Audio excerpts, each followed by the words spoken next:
I still remember it was the 4th of Ramadan in 1437, aka 9th of June 2016, so around 3 months after I went to the masjid the first time. So at that time the masjid had hired an imam from Egypt for the month of Ramadan. So sadly the imam which I met before wasn't there. I met him later again and he was very happy that I reverted. That's another story.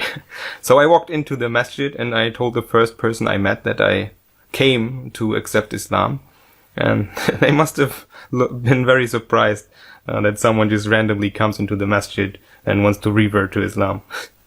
So the Egyptian imam came, and before I said the Shahada, he told me, again, in short, the most important things about Islam, the rulings, which I will have to follow from that point, to really make sure that at least I know the very basics.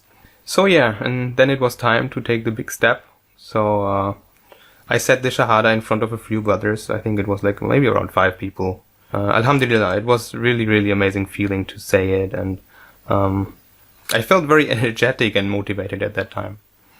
And afterwards I was sitting with another brother who reverted, I think 9 years before me, and was just sitting with him talking about how he came to Islam and what made me come to Islam as well. And subhanAllah, again something happened which I really see as Allah subhanahu wa ta'ala's way of showing me, I'm here for you. So I used to have a schoolmate who was a Muslim. We didn't talk about Islam like I said before, but still subhanAllah. So this old school friend walks into the masjid and he looks at me with a very, very shocked expression on his face.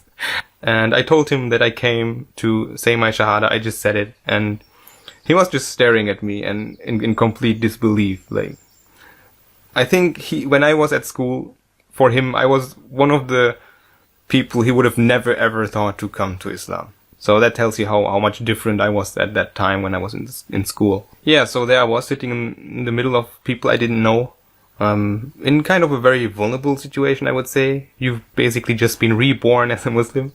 And then an old schoolmate walks in. Alhamdulillah. What kind of situation is that? It really, really somehow made me feel better and more secure and less vulnerable. So I went home a little later and told T the good news about my reverting to Islam. T was also very shocked because I didn't give any hint at all that I was planning to revert on that day. T actually asked me to send a recording of me saying the Shahada, so let me just play that for you too, so you know how it sounded. La ilaha illallah, Muhammadur Rasulullah. That's how I say it. So that sounds like a very happy end to a revert story, doesn't it? Well, not so fast. Only one day later, the, I think, most trying time of my life started. You know, this is how shaitan works. He doesn't just stop annoying you after you revert to Islam. And sometimes he gets even more motivated to try to get you away from the right path.